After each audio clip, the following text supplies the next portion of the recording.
Hi everyone. OET സ്പീക്കിങ്ങിൻ്റെ വേറൊരു informative video ആയിട്ടാണ് ഞാനിന്ന് വന്നിരിക്കുന്നത്. ഇന്നത്തെ നമ്മുടെ topic how to utilize 3 minute preparation time in OET speaking. അതായത് നിങ്ങൾക്ക് എക്സാമിന് പോകുമ്പോൾ വാമപ്പ് ക്വസ്റ്റ്യൻ സെക്ഷനെല്ലാം കഴിഞ്ഞ് കഴിയുമ്പോൾ നിങ്ങൾക്ക് ക്വസ്റ്റ്യൻ പേപ്പർ കിട്ടും. സോ ആ ക്വസ്റ്റ്യൻ പേപ്പറിൻ്റെ മോഡലാണ് നിങ്ങൾക്ക് താഴെ കാണാൻ പറ്റുന്നത്. ഇത് കാൻഡിഡേറ്റ് കാർഡ് നമ്പർ 1 എന്ന് കൊടുത്തിരിക്കുന്ന നഴ്സിങ്ങിൻ്റെ. ഈ കാർഡ് കിട്ടിക്കഴിഞ്ഞ് കഴിഞ്ഞിട്ടുണ്ടെന്നുണ്ടെങ്കിൽ നിങ്ങൾ എങ്ങനെ സ്റ്റാർട്ട് ചെയ്യണം, ഇനി എന്താ ചെയ്യേണ്ടത്, എങ്ങനെയാണ് ഇത് റീഡ് ചെയ്യേണ്ടത്, അതിൻ്റെ ടൈമിംഗ് എങ്ങനെ നമുക്ക് മാനേജ് ചെയ്യാം, ഇത്രയും മിനിറ്റ് കൊണ്ട് ഇത് മുഴുവൻ വായിച്ച് കഴിയാൻ പറ്റുമോ, ഇതിന് എന്തൊക്കെയാണ് നമ്മൾ മൈൻഡിൽ ഫിക്സ് ചെയ്ത് വെക്കേണ്ടത്, ഇതിൽ ടാസ്ക് 1 by 1 ആയിട്ട് തന്നെ പോകണോ, അതോ ഇനിയിപ്പോൾ ക്രമം തെറ്റിച്ച് ഇനിയിപ്പം ഇൻ്റർലോക്കേറ്റേഴ്സ് ക്വസ്റ്റ്യൻ ചോദിക്കുമോ, അങ്ങനെ കുറേ ഡൗട്ട്സ് നമ്മുടെ മൈൻഡിലുണ്ടായിരിക്കും അല്ലേ. നമ്മൾ പ്രാക്ടീസ് ചെയ്യുന്ന സമയത്ത് പ്രത്യേകിച്ച് നമ്മൾ ഒരു ബിഗിനർ ആണെന്നുണ്ടെങ്കിൽ ഒത്തിരി ഡൗട്ട്സ് ഉണ്ടായിരിക്കും. സോ അതിൻ്റെ എല്ലാം ക്ലാരിഫിക്കേഷനായിട്ടാണ് ഞാൻ ഇന്ന് വന്നിരിക്കുന്നത്. സോ നമുക്ക് 1 by 1 നോക്കാം. നിങ്ങൾക്ക് ഇനി താഴത്തെ ക്യൂ കാർഡ് നോക്കാം. സോ ഇതിനകത്ത് സെറ്റിങ്സ്, മെഡിക്കൽ ക്ലിനിക്, താഴെ നേഴ്സ് കൊടുത്തിട്ടുണ്ട്. അതുപോലെ തന്നെ അതിൻ്റെ താഴെയാണ് ടാസ്ക് കൊടുത്തിരിക്കുന്നത്. ഇപ്പം നമുക്ക് ആദ്യമായിട്ട് നിങ്ങൾ എന്താ ചെയ്യണമെന്ന് വെച്ചിട്ടുണ്ടെങ്കിൽ, ഈ ഒരു ക്വസ്റ്റ്യൻ പേപ്പർ കിട്ടിക്കഴിഞ്ഞിട്ടുണ്ടെന്നുണ്ടെങ്കിൽ ഫസ്റ്റ് ചെയ്യേണ്ടത് ഫാസ്റ്റ് റീഡിങ് ചെയ്യാം.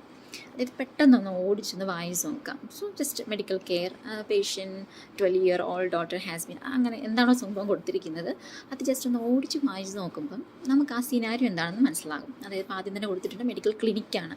സോ നമുക്ക് നമ്മുടെ മൈൻഡിൽ അത് ഫിക്സ് ചെയ്യുക, ഇതൊരു ക്ലിനിക്കാണ്. അതായത് ഒരു ഹോസ്പിറ്റലൈസ്ഡ് പേഷ്യൻറ്റോ എമർജൻസി ഡിപ്പാർട്ട്മെൻറ്റോ ഒന്നുമല്ല, ഒരു ക്ലിനിക്ക്. അപ്പോൾ നമ്മൾ ആ ക്ലിനിക്കിലെ ഒരു സ്റ്റാഫ് നേഴ്സ് ആണെന്ന് തന്നെ അങ്ങനെ തന്നെ നമ്മൾ മൈൻഡിൽ ഫിക്സ് ചെയ്യാം.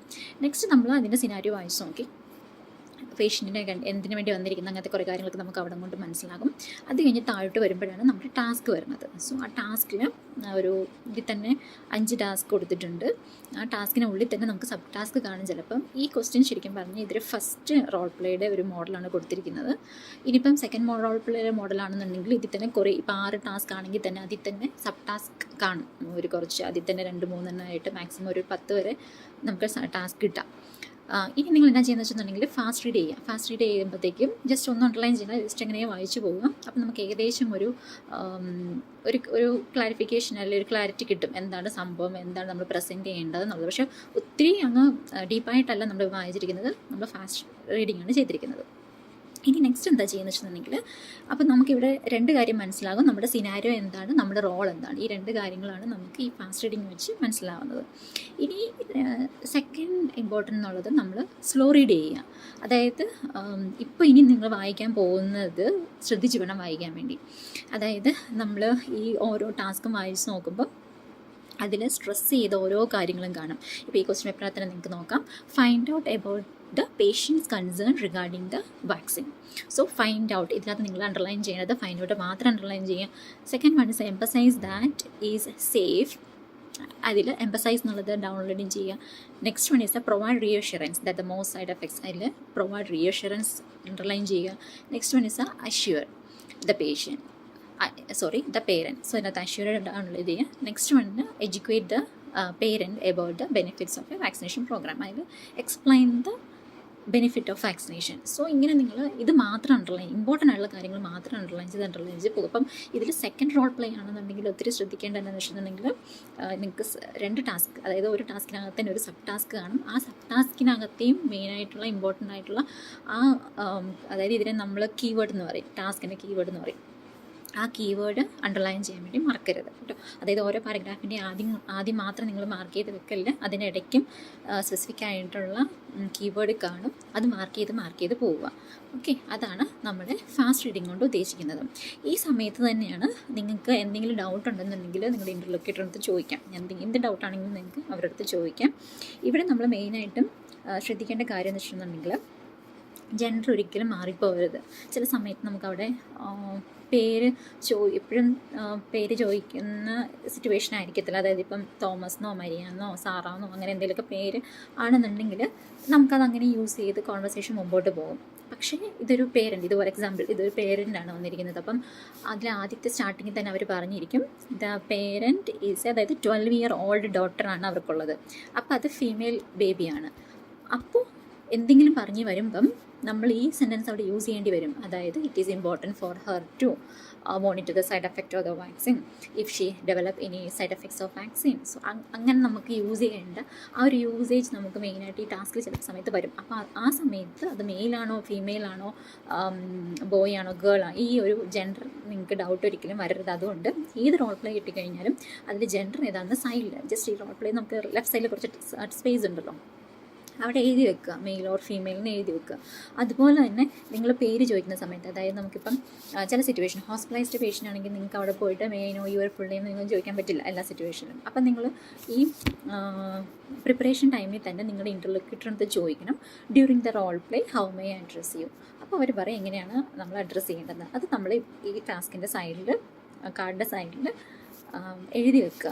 ഇല്ലാന്നുണ്ടെങ്കിൽ നിങ്ങളത് സംസാരിച്ച് വരുമ്പോൾ നിങ്ങൾ മൈൻഡ് ഡിസ്ട്രാക്ട് ചെയ്ത് പോകും. പേര് ചിലപ്പോൾ ഓർക്കണമെന്നില്ല, നമുക്ക് ഇടയ്ക്ക് പിന്നെയും പോയി പേര് ചോദിക്കാൻ പറ്റത്തില്ലാത്ത സിറ്റുവേഷൻ വരും. സോ അത് ഒത്തിരി ഇമ്പോർട്ടൻ്റ് ആയിട്ടുള്ള കാര്യമാണ്. പിന്നെ ഉള്ളത് ഇതുപോലെ തന്നെ ഈ ബേബി അമ്മ കൊച്ചുമായിട്ട് വരുന്നത്, പേരൻറ്റ് കൂടെ വരുന്നതിനകത്തെല്ലാം ഒത്തിരി ശ്രദ്ധിക്കേണ്ട കാര്യങ്ങളാണ് ഈ second degree conversation. Second degree conversation എന്ന് പറയുമ്പോഴത്തേക്കും നിങ്ങൾ ഡയറക്റ്റായിട്ട് പേഷ്യൻ്റെടുത്തല്ല സംസാരിക്കുന്നത്, പേഷ്യൻ്റ് ആരാണോ അവരുടെ റിലേറ്റീവിനടുത്താണ് സംസാരിക്കുന്നത്. അതാണ് സെക്കൻഡ് ഡിഗ്രി കോൺവെർസേഷൻ എന്ന് പറയുന്നത്. അപ്പോൾ അവിടെ ഒത്തിരി ശ്രദ്ധിക്കണം. അതായത് നിങ്ങൾ അഡ്വൈസൊക്കെ ചെയ്യുന്ന സമയത്ത് പേരൻ്റ് ഒരിക്കലും പേഷ്യൻ്റായി പോയേക്കരുത്. സോ അതൊത്തിരി നമ്മൾ ശ്രദ്ധിക്കേണ്ട കാര്യമാണ്. ജസ്റ്റ് ഒരു ടിപ്പ് ഞാൻ പറഞ്ഞതേ ഉള്ളൂ. സോ ഇതാണ് നമ്മുടെ സ്ലോ റീഡിങ് എന്ന് പറയുന്നത്. ഇത്രയും നമ്മൾ ഈ ഫാസ്റ്റ് റീഡിങ്ങും ഈ സ്ലോ റീഡിങ്ങും ചെയ്ത് കഴിഞ്ഞ് എല്ലാം ടാസ്ക് എല്ലാം അണ്ടർലൈൻ ചെയ്ത് കഴിഞ്ഞ് നമ്മളവിടെ പേരും ചോദിച്ച് എന്തെങ്കിലും ക്ലാരിഫിക്കേഷൻ ഉണ്ടെങ്കിൽ അതും ഇൻ്റർലോക്യൂട്ടറിനകത്ത് ചോദിച്ച് എല്ലാം സെറ്റപ്പായി വയ്ക്കുമ്പോഴത്തേക്കും നമുക്ക് ഏകദേശം 3 മിനിറ്റ് ആകും. സോ ഈ 3 മിനിറ്റിനേക്കാൾ നിങ്ങൾക്ക് ഇനിയും സ്റ്റിൽ സമയം ഉണ്ടെന്നുണ്ടെങ്കിൽ ജസ്റ്റ് ഒന്നും കൂടെ നിങ്ങൾ വായിച്ച് നോക്കാം. മിക്കവാറും ആ ഫസ്റ്റ് റോൾ പ്ലേക്ക് നിങ്ങൾക്ക് ടൈം കിട്ടും. ആദ്യത്തെ 3 മിനിറ്റ് നിങ്ങൾ പ്രിപ്പയർ ചെയ്ത് കഴിഞ്ഞിട്ട് നിങ്ങൾക്ക് കുറച്ച് ടൈം 1 മിനിറ്റൊക്കെ കിട്ടും എക്സ്ട്രാ. പക്ഷേ സെക്കൻഡ് റോൾ പ്ലേക്ക് മാക്സിമം നിങ്ങൾക്ക് കിട്ടത്തില്ല. സോ ഇത് ഒന്നും കൂടെ മനസ്സിരുത്തി ഓരോന്ന് വായിച്ച് നോക്കുക. അവിടെ എന്താണ് നിങ്ങൾ ചെയ്യേണ്ടത്, അവിടെ എന്താണ് ചോദിക്കേണ്ടത്, റീഅഷ്വറൻസ് ആണോ. അപ്പം നമുക്കിവിടെ പല കാര്യങ്ങളുണ്ടായിരിക്കും. ഇപ്പം ഇതിനകത്ത് നമ്മൾ പറഞ്ഞിരിക്കുന്ന പോലെ തന്നെ കുറച്ചുകൂടി എക്സാമ്പിൾ ഞാൻ പറയാം. സെൽഫ് ഇൻട്രൊഡ്യൂസ് കാണും, ഫൈൻഡ് ഔട്ട് റിലവൻറ്റ് ഡേറ്റ കാണും, അതുപോലെ തന്നെ ഫൈൻഡ് റീസൺ ഫോർ വിസിറ്റ്. ചില സമയത്ത് നമുക്ക് അഡ്വൈസ് കൊടുക്കാനായിരിക്കും ഉള്ളത്, advice regarding the post operative care. അതുപോലെ തന്നെ pain score, give information to the mother, reassure the patient. അതുപോലെ തന്നെ ചില പ്രൊസീജിയർ ആണെന്നുണ്ടെങ്കിൽ നിങ്ങൾ ആ സ്റ്റെപ്സ് മുഴുവൻ ലിസ്റ്റ് ഔട്ട് ചെയ്യേണ്ടി വരും. Stress the need for admission. ഇപ്പം നമ്മളിങ്ങനെ മിക്ക ക്വസ്റ്റ്യൻ പേപ്പറിൽ നമുക്ക് കാണാൻ പറ്റും stress the need for admission. So stress the need for admission എന്ന് പറയുമ്പോൾ നമ്മൾ ഒരിക്കലും സംസാരിക്കുമ്പം I am stressing you the need എന്ന് പറഞ്ഞാൽ ഒരിക്കലും അങ്ങനെ പറയരുത്. അതായത് നമ്മുടെ കോൺവെർസേഷനിൽ നിന്ന് നമ്മൾ സ്ട്രെസ് ചെയ്ത് പറയുകയാണെന്ന് നമ്മുടെ എക്സാമിനറിന് മനസ്സിലാകണം. സോ നമുക്ക് അവിടെ പറയാൻ പറ്റുന്നത് it is essential for you to do, എന്താണ് സംഭവം, അല്ലെങ്കിൽ it is important for you to അങ്ങനെ, അല്ലെങ്കിൽ it is vital for you to do, അങ്ങനെ നമ്മൾ പറയുന്നതാണ് ശരിക്കും സ്ട്രെസ് എന്ന് ഉദ്ദേശിക്കുന്നത്. അല്ല നിങ്ങൾ അവിടെ ചെന്ന് ഒരിക്കലും ആ വാക്ക് അങ്ങനെ യൂസ് ചെയ്യരുത്. അതുപോലെ തന്നെ some time recommend strategies of pain management. So ഇതൊക്കെ ടാസ്ക്കാണ്, നമ്മൾ ചെയ്യാൻ പോകുന്ന കാര്യമാണ് അവർ ടാസ്ക്കായിട്ട് തന്നിരിക്കുന്നത്. നമ്മൾ പറയുന്ന ആ സെൻറ്റൻസിൽ ആ ടാസ്ക് വന്നിരിക്കണം. ഓക്കെ, ഇപ്പോൾ recommend strategies of pain management എന്ന് പറയുമ്പോഴത്തേക്കും നമുക്ക് I am strongly recommending you to, അത് നമുക്ക് യൂസ് ചെയ്യാം. പക്ഷേ അവിടെ അതിനേക്കാളും കുറച്ചും കൂടി നമുക്ക് ഫലപ്രദമായിട്ട് യൂസ് ചെയ്യാവുന്ന വേറെ കുറച്ച് സെൻറ്റൻസുകളൊക്കെ ഉണ്ടെന്നുണ്ടെങ്കിൽ അത് വേണം യൂസ് ചെയ്യാൻ വേണ്ടി. അതിനെക്കുറിച്ചൊക്കെ നെക്സ്റ്റ് ക്ലാസ്സിൽ നമുക്ക് 1 by 1 കാണാം.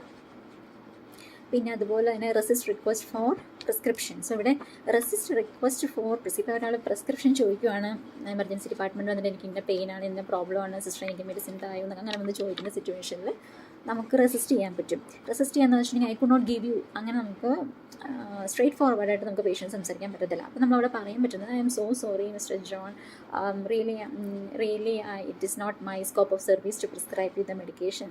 So if you wait for a while I would, അല്ലെങ്കിൽ if you wait for a while I will arrange an appointment with your your concerned physician as early as possible.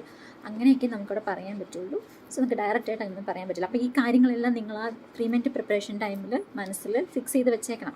നിങ്ങൾക്ക് എന്തെങ്കിലും സൈഡിൽ എഴുതി വെക്കണം എന്നുണ്ടെങ്കിൽ ചെറുതായിട്ട് എഴുതി വെക്കാം. അതിനൊന്നും പ്രശ്നമില്ല. നമുക്ക് കിട്ടുന്ന പേപ്പറിൽ നമുക്ക് എന്ത് വേണമെങ്കിലും എഴുതാൻ കുഴപ്പമില്ല. കാരണം നമ്മളവിടെ തിരിച്ചു കൊടുത്തിട്ടാണ് വരുന്നതെന്ന് മാത്രം.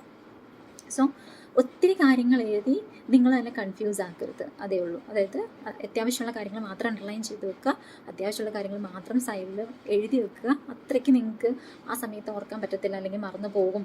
സ്പെസിഫിക് ആയിട്ടുള്ള എന്തെങ്കിലും കാര്യം ഉണ്ടെന്നുണ്ടെങ്കിൽ അത് മാത്രം, എന്തെങ്കിലും ചിലപ്പം അബ്രിവേഷൻസ് അങ്ങനെ എന്തെങ്കിലുമൊക്കെ ഉണ്ടെന്നുണ്ടെങ്കിൽ അത് വേണമെങ്കിൽ എഴുതി വെക്കാം. പക്ഷേ ഒത്തിരി കാര്യങ്ങൾ എഴുതി പ്രാക്ടീസ് ചെയ്യുന്ന സമയത്ത് ചെയ്യുന്നത് പോലെ തന്നെ എഴുതി വെച്ച് എക്സാം ടൈം ഒത്തിരി കൺഫ്യൂസ്ഡ് ആക്കരുത്.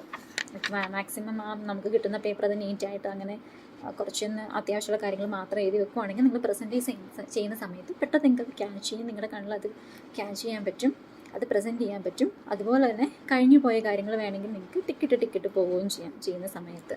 സോ ഇത്രയും കാര്യങ്ങളാണ് നമ്മുടെ പ്രിപ്പറേഷൻ ടൈമിലുള്ളത്. സോ ഒത്തിരിയൊന്നുമില്ല, നിങ്ങളിങ്ങനെ തന്നെ പ്രാക്ടീസ് ചെയ്യുക. അതായത് എപ്പോഴും പ്രാക്ടീസ് ചെയ്യുന്ന സമയത്ത് ഇതുപോലെ തന്നെ 3 മിനിറ്റ് ഫിക്സ് ചെയ്ത്, അതായത് ഒരുമാതിരി നിങ്ങൾ നിങ്ങളുടെ ആ ഒരു സ്പീഡ് ഓക്കെ ആയി, കുഴപ്പമൊന്നുമില്ല, അല്ലെങ്കിൽ നിങ്ങൾക്ക് ആ സ്ലാഗ് ഓക്കെ ആയി, നിങ്ങളുടെ ടോൺ ഓക്കെ ആയി, ആ പൊളൈറ്റ്നെസ് എല്ലാം വന്നു എന്നൊക്കെ ഓട്ടോമാറ്റിക്കായിട്ട് ഒരു കോൺഫിഡൻറ്റ് കുറച്ചൊക്കെ വരുവാണെന്നുണ്ടെങ്കിൽ 3 മിനിറ്റ് പ്രിപ്പറേഷൻ ടൈം സെറ്റ് ചെയ്ത് പഠിക്കാൻ നോക്കുക. അതുവരെ സെറ്റ് ചെയ്യേണ്ട ആവശ്യമില്ല, കാരണം നിങ്ങൾക്ക് എക്സാമിന് ഇനിയും ടൈം ഉണ്ട്, അല്ലെങ്കിൽ എക്സാമിന് ഡേറ്റ് എടുത്തിട്ടില്ല എന്നുണ്ടെങ്കിൽ നിങ്ങൾ അല്ലാത്ത രീതിയിൽ തന്നെ പ്രാക്ടീസ് ചെയ്യുക. അതായത് ഫസ്റ്റ് നിങ്ങൾ നിങ്ങളുടെ ടോൺ കുറച്ച് മാറ്റാൻ നോക്കുക, കുറച്ച് സ്പീഡപ്പ് ആകാൻ നോക്കുക, പ്രൊനൗൺസിയേഷൻ കുറച്ചും കൂടി ഒന്ന് ബെറ്റർ ആക്കാൻ നോക്കുക, ഗ്രാമാറ്റിക്കൽ മിസ്റ്റേക്ക് ഇല്ലാതെ സെൻറ്റൻസ് കൺസ്ട്രക്ഷൻ എങ്ങനെയാണ് ചെയ്യാമെന്ന് അത് പഠിച്ചു വരിക. അതൊക്കെയാണ് നമ്മൾ ആദ്യത്തെ സ്റ്റെപ്സിലെല്ലാം പഠിക്കേണ്ടത്. ആദ്യമേ നിങ്ങൾ 3 മിനിറ്റ് സെറ്റ് ചെയ്ത് ഒരിക്കലും പ്രാക്ടീസ് ചെയ്യേണ്ട ആവശ്യമില്ല, കാരണം അങ്ങനെ ചെയ്തിട്ടുണ്ടെന്നുണ്ടെങ്കിൽ ഒരിക്കലും നിങ്ങൾക്ക് നോർമൽ വേയിൽ വരാൻ പറ്റില്ല, സ്പീക്കിങ്ങിൻ്റെ ആ ശരിക്കുള്ള രീതിയിൽ വരാൻ പറ്റത്തില്ല. So 1 by 1 step by step slow ആയിട്ട് പഠിച്ചാൽ മതി, ടൈമുള്ളവർക്കാണെന്നുണ്ടെങ്കിൽ. സോ ഇതെല്ലാം കഴിയുമ്പോൾ 3 മിനിറ്റ് സെറ്റ് ചെയ്തിട്ട് പിന്നെ ഞാൻ പറഞ്ഞ ടെക്നിക്ക് വഴി ഫാസ്റ്റ് റീഡ് ചെയ്യുക, പിന്നെ സ്ലോ റീഡ് ചെയ്യുക, ഇടയ്ക്ക് എന്തൊക്കെയാണ് ഡൗട്ടുള്ളത് അതൊക്കെ ചോദിച്ച് ചെയ്യുക. ഇതുപോലെ തന്നെ കുറച്ച് കാര്യങ്ങളൊക്കെ എഴുതി അങ്ങനെ ചെയ്ത് വെക്കുക. ഓക്കെ, സോ ഇങ്ങനെയൊക്കെ ചെയ്യുകയാണെന്നുണ്ടെങ്കിൽ നമുക്ക് മാക്സിമം ടൈം മാനേജ്മെൻറ്റ് ചെയ്യാൻ പറ്റും. അതായത് സിമ്പിളായിട്ടുള്ള ക്വസ്റ്റ്യൻസ് എടുത്തു കഴിഞ്ഞാൽ നമുക്ക് അത്രയ്ക്ക് വലിയ പ്രോബ്ലം തോന്നില്ല. പക്ഷേ സെക്കൻഡ് റോൾ പ്ലേയിൽ വരുന്ന പോലെ കുറച്ചും കൂടി ടാസ്ക് കൂടുതലുള്ള സബ് ടാസ്ക് ഒക്കെ ഉള്ള ഒരു ക്വസ്റ്റ്യൻ പേപ്പർ എടുത്തിട്ട് നിങ്ങൾ ഇതുപോലെ സെറ്റ് ചെയ്ത് പഠിക്കുകയാണെന്നുണ്ടെങ്കിൽ എക്സാം ടൈമിൽ കുറച്ചും കൂടി ഉപകാരപ്പെടും. സോ ഇന്നത്തെ ക്ലാസ് എല്ലാവർക്കും ബെനിഫിറ്റ് ആയിരിക്കും എന്ന് ഞാൻ വിചാരിക്കുന്നു. എനിക്ക് എന്തെങ്കിലും കമൻസ് ഉണ്ടെങ്കിൽ ജസ്റ്റ് ടൈപ്പ് ചെയ്ത് അയയ്ക്കുക. Okay, thank you.